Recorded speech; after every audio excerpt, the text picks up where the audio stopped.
in the media. And I've already spoken about unspoken superstitions, that if we talk about death, that we're somehow bringing it on. There's a lady called Catherine Mannix who's created 2 books that I would really, really recommend, that are about talking to people who are involved in end of life or caring for people towards the end of their lives. And she talks about families walking 2 paths where someone is in health and are probably coming to the end of their life. And there's the hope that they live life for as long as they can, in the best health that they can.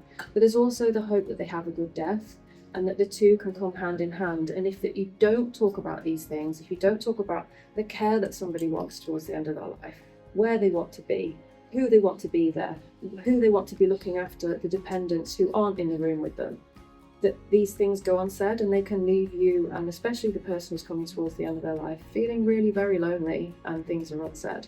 So to have these conversations, and to start these conversations in a gentle manner as soon as possible when we are well, is going to be beneficial to everybody.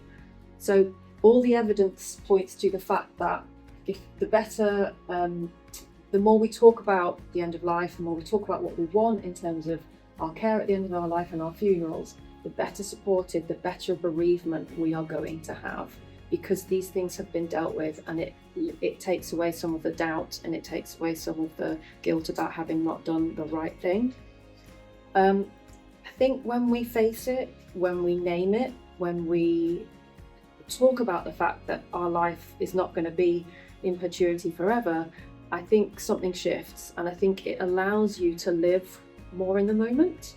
I think it allows you to enjoy more what's happening now, your life now, to concentrate on what's important to you. And I think it helps to bring you closer to yourself and to those around you.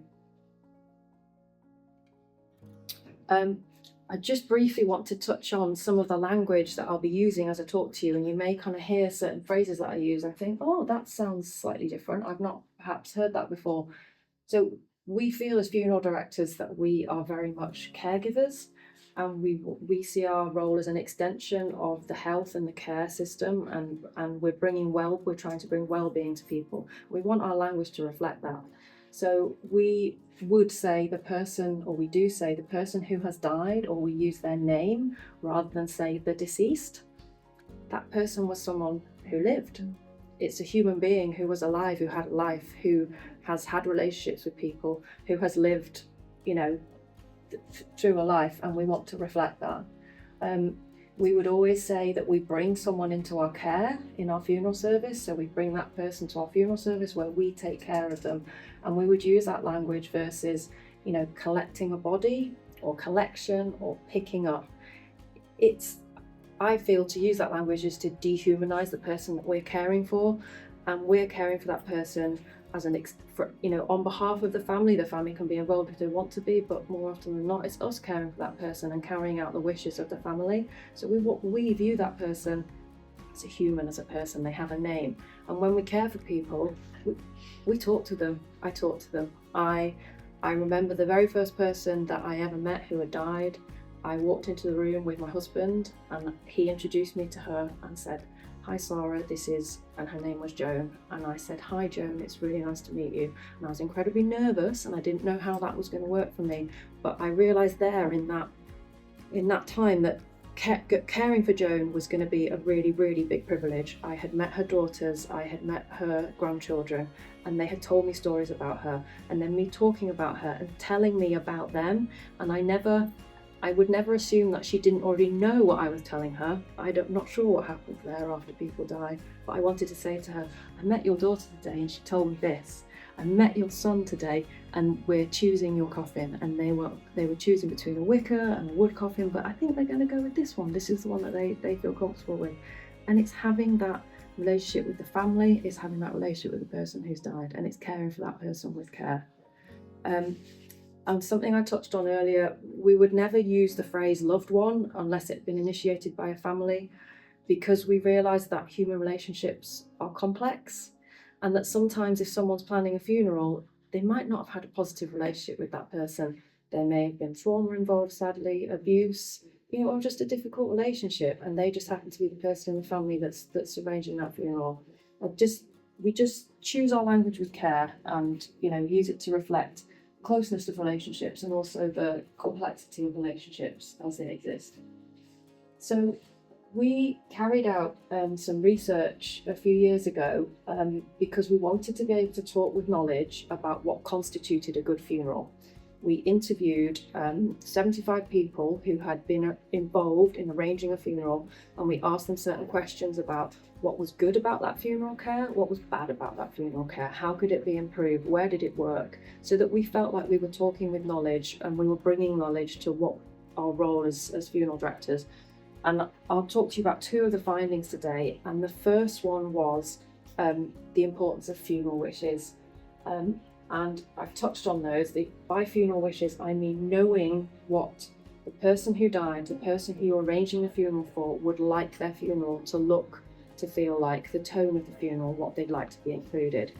And that, as I said, knowing that can bring certainty. Knowing that can bring a sense of being able to carry out that last gift for that person and say, this is what they wanted and I'm carrying that out. And rather than wondering whether or not I'm getting it right or wrong, we all know people. I know my mum incredibly well, but out of all the music that my mum absolutely loves, I didn't know until I sat down and spoke with her what 3, 2, 4, 5 tracks she'd want for her funeral. And she'd heard something on Radio 5, and she was like, that's one of the pieces that I want. I have that written down. I'd never heard that piece of music before in my life, neither had she, but it had really kind of ignited something in her. So we heard from people how knowing what funeral wishes were was important. And it's possible to document your wishes, and we have a free funeral wishes document that we have on our website, and you're very welcome to take these away with you today if you feel that they'll be helpful. And they just give people prompts, questions that people might want to consider. They're planning a funeral for themselves or they're planning a funeral for someone else. And you can give this information to your family, you can give it to a solicitor. It's not legally binding, but we find that most people tend to follow it because if you have a good relationship with that person, you want to carry out their wishes. Level of detail is really down to personal choice. Some people like to write, a huge amount of detail in terms of their funeral. Some people like just to write down 1 or 2 wishes, and we find that either way, it's just helpful. And what happens then is that when the family come to plan the funeral, they're aware of what the person has or hasn't recorded, and where they haven't recorded a preference, they can assume that that's for them to choose, and it's for them to make up their minds in terms of whether that's choosing photos, choosing flowers, whatever it is. And a story I shared with Jodie, and this was before I knew Jodie's situation with her mum, was that a family we helped with funeral wishes, a lady came in who'd been diagnosed with a brain tumour. And sadly, she knew that she had a finite period of time. And she came in with her 2 daughters and a sister, and she said, I just want to have everything planned so that it's easier for them. So she visited crematorium. She chose the Birches, which is near Latch Dennis, which is a beautiful crematorium that has a rose garden, an olive tree, a duck pond. She wanted the service to be outside if the weather was good. She was a prolific poet. She'd written so many beautiful poems, and her daughters said they would never have known which poem to choose, but she chose which 2 poems, she chose who she'd like to read them, she chose music. But she said to her daughters, I don't want to choose photographs, I'd like you to do that. And please include some of my grandchildren, some of you guys, but please can you do that? They chose her coffin, she chose her coffin and what flowers she'd like. And on the day of her funeral, I remember everyone being incredibly touched that the lady's name was Sue, and just that everyone was saying outside the funeral as they walked out to greet the family, oh my goodness, that was so Sue. And that meant so much to me, sitting there, as in the guest, sitting there, sharing in Sue's celebration, because I recognised so much of her in that. And her daughters said to me, they were the ones who said to me, it meant we didn't start with a blank page, it meant we knew what to do, it just made it easier. And I think it's helpful when you're recording funeral wishes that, if where possible, that you discuss those with your family members so they know what you want. And that leads me on to one of the second research findings, and that was to do with the fact that people said they wanted the funeral to be reflective of the person who had died, and that where it was, that was really, really helpful. So I've just got some photographs here that kind of, I think, nicely illustrate how funerals can be made personal. This is a flower arrangement that was placed on top of a gentleman's coffin, and he loved his allotment. So we've got beetroot here, we've got potatoes, we've got carrots hiding in the floral arrangement. That was him. That was, what people associated with him. Gentleman loved his cycling, and this was a person who loved walking, and her walking boots were placed on top of the coffin with flowers inside them. Adding something that means the funeral is reflective of the person doesn't mean it has to be really extreme personalisation. The person was a real person of faith.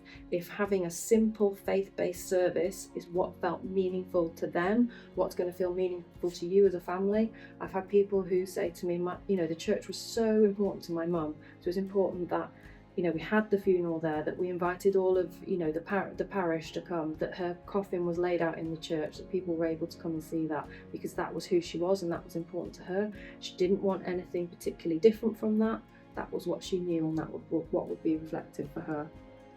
So I think in recording funeral wishes, and if you want those funeral wishes to be reflective of you and your life or the life of someone else, I just think then it's really helpful to know what's possible. And there's so much that's possible with a funeral, and not everybody knows this. Really, the only two rules are that at the moment in this country you have to be buried and you have to be cremated. And beyond that, it's up to you what you want the funeral to look and feel like. You can have a funeral in your own garden if you want to. Not many people know this. You can hold a funeral service in a field. You don't have to have the coffin there present. You can have a separate committal, private family get together at the crematorium, at the cemetery, and you can hold a big party afterwards. There's no rules, it depends. And we've done that for people before, where they felt that their dad was a really private person and he wouldn't want his coffin to be the focal point of the room. They felt that they would like to have a private ceremony. Another family felt they didn't know how they were going to feel on the day of the funeral, and that if they needed to cry, if they needed to wail, if they needed to not say anything, they wanted to do that as a small family unit. So they had a small crematorium service at the Birches. They were from Liverpool, and then they had a big celebration in the village hall near them where they invited everybody. They had their mum's artwork on display, they had her sculptures, they had her clothes, they had her hats, they had everything, and that was the party that they invited everybody to. They found a way that worked for them to do it. So that kind of covers some of the points here. You can have the burial or the cremation first, and then another day you can have a big party. You can have it in a field, you can have it in a theatre. Places will accommodate funerals. You don't need a license in the same way that you do for a marriage. It's, you can work with your funeral director to make inquiries if you'd like a different place, a different location. The words, in terms of who says the words at the funeral service, this could be a religious leader, it could be a civil celebrant. A humanist is someone who takes kind of a service that doesn't have any religious or faith-based undertone. You don't have to use someone else to lead the ceremony. We've supported families before where they've led the ceremony themselves because they wanted the person standing up there talking about the person who died to be someone who personally knew them. They wanted that connection. You don't have to have words. You can play music instead. You can, do it the way that you need to do it. And this is a picture of what people might call a service sheet or an order of service. And the lady's daughters wanted to make each service sheet was printed out in the same format, but they wanted to add feathers, beads, trinkets for the order of service to personalise it, because their mum was just really creative. They were, and that's what we wanted to do. That had meaning for them. Coffins are incredibly varied. There's a wool one here in the picture, and I didn't realise this at first glance when I put this photo up. That's a rucksack, because that was a person who loved walking. They felt like flowers weren't appropriate for this particular funeral. They didn't want flowers on the coffin, they wanted something that was personal for that person. Gentleman, his vintage Manchester City shirt, and his best friend who did the eulogy at the service, he wore a vintage Man City scarf. that the person who died had won to his dad's own funeral. It was kind of that continuation in those little details. Flower garlands can be put around wicker coffins. Not everybody knows this. You don't have to have a coffin. You can have what's called, this is a shroud. So under law, the only provision is that the body has to be covered when it's in public. So you can be wrapped in a cotton sheet if you want to. If that's, you don't want the cost of the coffin, or you don't feel for environmental reasons that you want a coffin, you want to go into the earth, in as little material as possible, that's, something that can be done. A gentleman who loved books and owned a bookshop, his vintage leather-bound books were placed on a coffin surrounded by ivy, and his family wanted those books to be present for his church service and his committal, but they were taken off afterwards and they were given back to the family, but they just wanted them to be on the coffin in the service for people to feel that connection to him. You don't have to use a hearse. Not that everybody knows this, and of course for some people a traditional hearse has a lot of meaning because they want a funeral to look how they expect a funeral to look, and that for them is respectful, and that for them is dignified.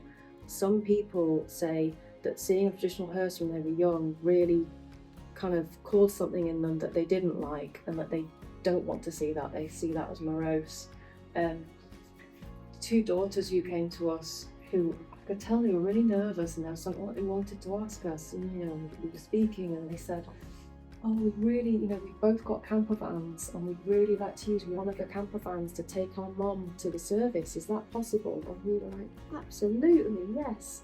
We would love to help you with that. So they came to our service, we helped them to place their mum's coffin in their camper van, and we followed behind on the day just in case they broke down or something happened, and we could help. And that meant a lot to them, for them to take their mum in their car. If you have a car that's large enough to take a coffin, a state car, you absolutely can. And to some people that's really meaningful for the last journey, to be, to have their family member with them. Flowers, you don't have to have flowers. I think flowers can be a really expensive part of a funeral, and for some people it's really important that they spend that money as a show of respect. But you can pick your own flowers from your garden, and this could be something that can be really meaningful for maybe younger members of the family, or people who perhaps are nervous about having formal involvement in the ceremony but want to do something behind the scenes.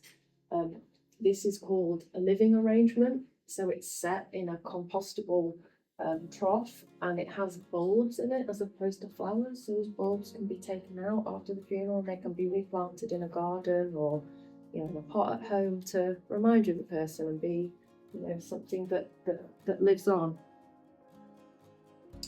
Music, live music. We supported a family where the wife specifically wanted the band that had played at her and husband's wedding to be at the wake, and it touched so many people. I remember her saying that the wake went on till like 1 o'clock in the morning, and the band were playing and everyone was dancing, and that meant a lot to her, to have that connection with her husband, to have that kind of, that presence there, that band that had been a large part of her wedding as well. So just to reiterate that, personalisation is very personal. For some people, that's not something that they want to be involved in. It's not something that they want to have because it feels too overwhelming. It feels like it's too many decisions to make. It can be small touches behind the scenes, or a funeral can be deliberately impersonal. It can be a very simple pared back service.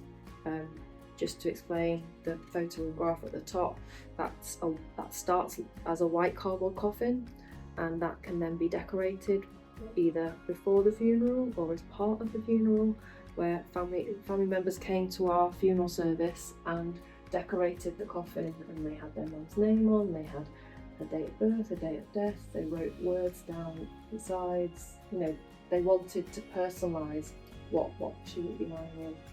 And these are just lapel badges that someone had made up for their dad, that we wanted everyone who attended the funeral to take away with them as a memory.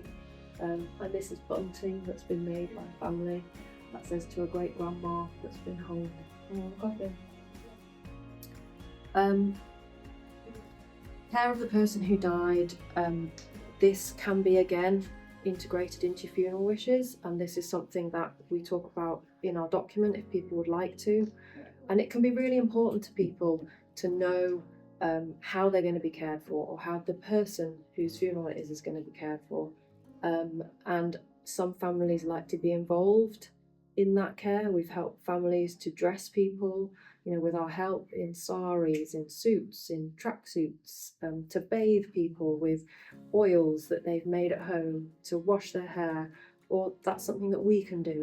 It's talking to each family about what's important. And again, spending time with the person can be really important. Some people want to do this, for others it's just not something they want to be involved in at all. But again, we'll just always have that open conversation with the family. And one thing we're always very conscious of is that as people come to our funeral service to spend time with their person, we'll sit them down in our room first, our arranging room, around a table, offer them a drink if they've got any questions. And if they'd like us to, we will say, would it be helpful if I talk to you about how the room is laid out, about where your auntie, about where your mum is lying as you enter the room. So their mum, they may have chosen for their mum to be in like a bed setting as opposed to a coffin, because they just find that softer, and we'll absolutely set that up for them. They may have asked to have flowers in there, for their mum's perfume, for their dad's, favourite photograph, anything to help to make them feel more comfortable. And I think that can really help where you're dealing with people who are neurodiverse as well, that things are perhaps described to them in very clear language and set out so that they have an idea of what they're walking into before they enter. And just my last slide, just, what can you do? I know many of you are here as either supporters of this organisation or people who work, directly with members, or members' parents. It can be a difficult conversation to have, but I think if it's had gently and you talk to people about how funerals can be meaningful, about how setting down these things can be really helpful for the people who are then arranging the funeral, I think that helps. Share what you would like for your funeral, encourage other people to talk about that. And if you're interested, please do take away one of these documents. They're here to help, and I hope that they're helpful for people. So any questions at any point, now or later, just let me know.